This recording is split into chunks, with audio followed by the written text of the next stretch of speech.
আসসালামু আলাইকুম। বাংলা সংবাদে সবাইকে স্বাগত জানাচ্ছি। আমি চিন্তিয়া হক। শুরুতেই সংবাদ শিরোনাম। হাসিনার গণতন্ত্রে বিশ্বাস করতে না বলে আওয়ামী লীগের পতন, বলছেন সালাম। এদিকে নেতাকর্মীদের উদ্দেশ্যে জামায়াত আমিরের বার্তা। জানাবো, জুলাই অভ্যুত্থান পরবর্তী জনগণের আকাঙ্ক্ষা পূরণই এই সরকারের অন্যতম লক্ষ্য, বলছে আসিফ মাহমুদ। মুক্তিযুদ্ধে গণহত্যায় সহযোগিতার অবস্থান স্পষ্ট করতে হবে, বলছে এনসিপি। এবং সর্বশেষ জানাবো, সীমান্ত দিয়ে গবাদি পশু ঢুকলে ব্যবস্থা, বলছেন স্বরাষ্ট্র উপদেষ্টা। দর্শক, শুনছিলেন সংবাদ শিরোনাম, এখন বিস্তারিত। হাসিনা গণতন্ত্রে বিশ্বাস করতেন না বলেই আওয়ামী লীগের পতন, বলছেন সালাম।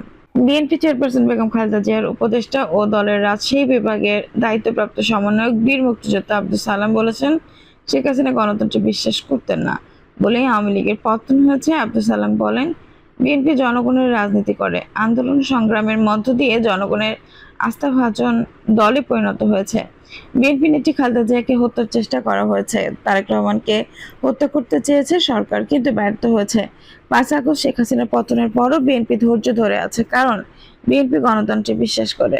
তিনি অভিযোগ করেন, আওয়ামী লীগের আমলে বিএনপি নেতাকর্মীদের উপর দমন পীড়ন চালানো হয়েছে, অনেকেই এখনো নিখোঁজ। শেখ হাসিনা নির্বাচন দিতে ভয় পান, তারেক রহমানকে ভয় পান বলেই দেশে ফিরতে দেননি। নেতাকর্মীদের উদ্দেশ্যে জামায়াত আমিরের বার্তা। দেশের সার্বিক পরিস্থিতিতে কোনো উস্কানি কিংবা অপ্রীতিকর ঘটনায় না জড়ানোর জন্য দলের নেতাকর্মীদের আহ্বান জানিয়েছেন বাংলাদেশ জামায়াত ইসলামের আমির ডক্টর শফিকুর রহমান। পোস্টে তিনি লিখেন, বাংলাদেশের সামগ্রিক পরিবেশ স্বাধীনতার পর থেকে কখনো কাঙ্ক্ষিত মানে পৌঁছায়নি, সেই অবস্থা এখনো অব্যাহত রয়েছে। সম্প্রতি বাংলাদেশের সমাজ ও রাজনীতিতে অনেক কিছুই অনাকাঙ্ক্ষিত ও অগ্রহণযোগ্য বলে মনে হয়। তিনি আরো লেখেন, এই অবস্থায় দলীয় সহকর্মীদের প্রতি পরামর্শ, সর্বাবস্থায় ধৈর্য, সহনশীলতা, মহান আল্লাহর উপর তাওয়াক্কুল ও ইনসাফের উপর দৃঢ় থাকার চেষ্টা করতে হবে। কোনো উস্কানি কিংবা অপ্রীতিকর ঘটনায় জড়ানো একেবারেই ঠিক হবে না। জামায়াত আমির আরো লেখেন, আশা করি সকলে বিষয়টির দিকে গুরুত্ব সহকারে নজর দেবেন। মহান আল্লাহ সর্ব অবস্থায় আমাদের সহায় হন। জুলাই অভ্যুত্থান পরবর্তী জনগণের আকাঙ্ক্ষা পূরণে এই সরকারের অন্যতম লক্ষ্য, বলছে আসিফ মাহমুদ। অন্তর্বর্তীকালীন সরকারের স্থানীয় সরকার, পল্লী উন্নয়ন ও সমবায় এবং যুব ও ক্রীড়া মন্ত্রণালয়ের উপদেষ্টা আসিফ মাহমুদ সচিব হয়ে বলেছেন, জুলাই অভ্যুত্থান পরবর্তী জনগণের আকাঙ্ক্ষা পূরণে এই সরকারের অন্যতম লক্ষ্য। সন্ত্রাসী দল আওয়ামী লীগের যাবতীয় কার্যক্রম নিষিদ্ধ করা তারই অন্যতম অংশ। নিজের ভেরিফাইড ফেসবুক স্ট্যাটাসে এসব কথা বলেন তিনি। আসিফ মাহমুদের ওপর এক স্ট্যাটাসে বলেন, স্বাধীনতা অর্জনের চেয়ে তা রক্ষা করা কঠিন। তিনি বলেন, এর চেয়ে কঠিন সত্য আর নেই। লড়াই যেন থামছেই না, রাজপথের লড়াইটা সামষ্টিক। জুলাইয়ের যোদ্ধাদের মিলনস্থলে পরিণত হওয়ার এক ধরনের ভালো লাগার জায়গাও তৈরি হয়। মাঝে মাঝে মনে হয় সব ছেড়ে রাজপথে নেমে যাই, সেটাই আমার জায়গা, যা করতে আমি অভ্যস্ত এবং যেখানে স্বাচ্ছন্দ্য বোধ করি। তবুও ছেড়ে দেওয়ার চিন্তা মাথায় আসলেও যেতে যেতে হয় গণ অভ্যুত্থানের পাহারাদার হয়ে। জুলাই ছাত্র জনতার আওয়াজে পৌঁছে দেওয়ার জন্য আমাদের এই লড়াইটা হয়তো দেখা যায় না, শোনা যায় না। আসিফ মাহমুদ বলেন, সরকারে থাকা যেন এখন দুধারী তলোয়ারের উপর দাঁড়িয়ে থাকা। সরকার কোনো ভুল করলে সেটা আমাদের ইখতিয়ারের মধ্যে না পড়লেও জনগণের কাঠ গড়াই আমাদের দাঁড় করানো হয়। আবার ছাত্র জনতার মাঝে নামলে রাষ্ট্রীয় ক্ষমতার ভরক কেন্দ্রগুলো আমাদের সন্দেহের চোখে দেখে, টার্গেট করে। স্টাবলিশমেন্ট মনে করে এই কাজ আমরা করছি। তাছাড়া ক্ষমতার বিভিন্ন ভরক কেন্দ্রের সঙ্গে জুলাই প্রশ্নে আপোষ না করাই আমরা তাদের চক্ষুশূল হয়ে উঠেছে। এটা এক প্রকার বোনাস। জুলাই আন্দোলনের অন্যতম সমন্বয়ক উপদেষ্টা আসিফ মাহমুদ বলেন, রাষ্ট্র একটি বিশাল এবং জটিল পরিসর, এখানে কিছু বাস্তবায়ন করা অত্যন্ত কঠিন। তবে স্বস্তির বিষয় হলো, এই উপদেষ্টা পরিষদ অনেক বাধা আসলেও দিন শেষে ছাত্র জনতার পক্ষে অবস্থান নিচ্ছে, রায়ের বাস্তবায়নের সচেষ্টা হচ্ছে।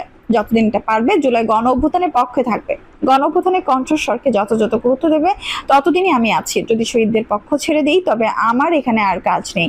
তিনি বলেন, আওয়ামী লীগ নিষিদ্ধ করার প্রক্রিয়া জুলাই জনতার আরেকটি বিজয়। স্টাবলিশমেন্ট যারা এখনো আওয়ামী লীগের সিম্প্যাথাইজার তারা সতর্ক হন, সামান্য অসতর্কতা আপনাদের পতনের কারণ হয়ে দাঁড়াতে পারে। জুলাইকে মেনে না নিয়ে এই দেশেও শান্তিতে থাকার কোনো সুযোগ নেই। অপর এক পোস্টে তিনি বলেন, সাবেক রাষ্ট্রপতি আব্দুল হামিদ পালানোর ঘটনায় উচ্চ পর্যায়ে তদন্ত কমিশন গঠন করা হয়েছে। শিক্ষা উপদেষ্টা সিআর আবরারের নেতৃত্বে সর্বোচ্চ 15 দিনের মধ্যে রিপোর্ট দাখিলের নির্দেশনা দেওয়া হয়েছে। উক্ত কমিশনকে এই ঘটনায় জড়িত সকলকে শাস্তির আওতায় আনবে সরকার।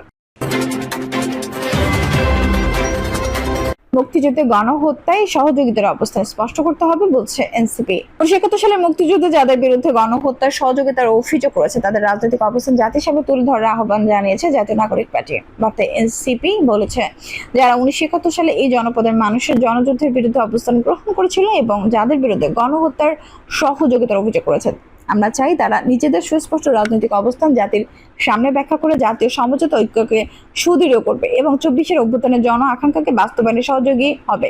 বার্তায় বলা হয়, আমরা গভীর উদ্বেগের সাথে লক্ষ্য করছি আওয়ামী লীগকে সন্ত্রাসী সংগঠন ঘোষণা করে নিষিদ্ধ করা, আন্তর্জাতিক অপরাধ ট্রাইব্যুনালের আইনে আওয়ামী লীগের দলগত বিচারের বিধান যুক্ত করা এবং জুলাইয়ের ঘোষণাপত্র জারি করার দাবিতে ফ্যাসিবাদ বিরোধী ছাত্র জনতার আন্দোলনে বিভিন্ন রাজনৈতিক দল, মত পক্ষ এবং সাধারণ ছাত্র জনতার স্বতঃস্ফূর্তভাবে অংশগ্রহণ করলেও একটি পক্ষ সচেতনভাবে দলীয় স্লোগান এবং বাংলাদেশের জনগণের ঐতিহাসিক সংগ্রাম বিরোধী স্লোগান দিয়েছে, যা জুলাই পরবর্তী সময় সাম্প্রতিক আন্দোলনে জাতীয় ঐক্য নবায়নের সুবর্ণ সুযোগ সৃষ্টিতে ব্যাঘাত ঘটিয়েছে। এনসিপি আরো জানায়, আমাদের দায়িত্বহীনতা ভাবে বলেছি, এনসিপির কোনো সদস্য সাম্প্রতিক আন্দোলনে দলীয় স্লোগান কিংবা এই জনপদের মানুষের সংগ্রাম ও ইতিহাস বিরোধী কোনো স্লোগান দেয়নি। ফলে যেসব আপত্তিকর স্লোগান নিয়ে জনমনে প্রশ্ন উঠেছে তার দায়-দায়িত্ব সংশ্লিষ্ট পক্ষটিকেই বহন করতে হবে। এনসিপিকে এর সাথে জড়ানো সম্পূর্ণ অহেতুক ও অনাকাঙ্ক্ষিত, বরং এনসিপি সদস্যদের বক্তৃতা ও স্লোগানে এই জনপদের মানুষের ঐতিহাসিক সংগ্রামের অধ্যায়সমূহ তথা 1947, 1971 এবং 2024-এর প্রতিফলন ছিল। আমরা আরো লক্ষ্য করেছি, আন্দোলনকারীরা জাতীয় সঙ্গীত পরিবেশনের সময় একটি পক্ষ আপত্তি জানালেও তারা দৃঢ়তার সাথে জাতীয় সঙ্গীত পরিবেশন করে জাতীয় নাগরিক পার্টি মনে করে বাংলাদেশ মানুষের ঐতিহাসিক সংগ্রামের অধ্যায়সমূহ তথা 1947, 1971 এবং 2024-এর যথাযথ স্বীকৃতি এবং মর্যাদা বাংলাদেশ রাজনীতি করার পূর্ববশত এনসিপি জানায়, বিগত ফ্যাসিবাদী জামানায় নির্যাতিত নিপীড়িত হয়ে বাংলাদেশের গণতান্ত্রিক উত্তরণের পথে বাংলাদেশের নাগরিকদের পক্ষে 24-এর অভ্যুত্থানে যারা ভূমিকা পালন করেছেন, নতুন বাংলাদেশ বিনির্মাণে তাদের আবশ্যিকভাবে বাংলাদেশপন্থী ভূমিকা পালন করে যেতে হবে।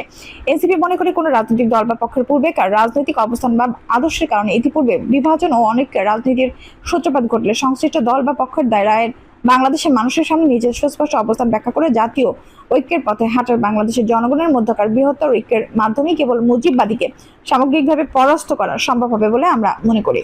অভ্যুত্থানে যারা ভূমিকা পালন করেছেন, নতুন বাংলাদেশ বিনির্মাণে তাদের আবশ্যিকভাবে বাংলাদেশপন্থী ভূমিকা পালন করে যেতে হবে। এনসিপি মনে করে কোনো রাজনৈতিক দল বা পক্ষের পূর্বেকার রাজনৈতিক অবস্থান বা আদর্শের কারণে ইতিপূর্বে বিভাজন ও অনেক রাজনীতির সূত্রপাত ঘটলে সংশ্লিষ্ট দল বা পক্ষের দায়রায় বাংলাদেশের মানুষের সামনে নিজের সুস্পষ্ট অবস্থান ব্যাখ্যা করে জাতীয় ঐক্যের পথে হাঁটার বাংলাদেশের জনগণের মধ্যকার বৃহত্তর ঐক্যের মাধ্যমে কেবল মুজিববাদীকে সামগ্রিকভাবে পরাস্ত করা সম্ভব হবে বলে আমরা মনে করি। দর্শক, এই ছিল এখনকার সর্বশেষ সংবাদ। নিউজটি ভালো লাগলে অবশ্যই একটা লাইক দিন, কমেন্ট, মূল্যবান মতামত জানান। সবসময় আমাদের পাশে দেখতে সাবস্ক্রাইব করে বেল বাটন অন করে রাখুন। ধন্যবাদ।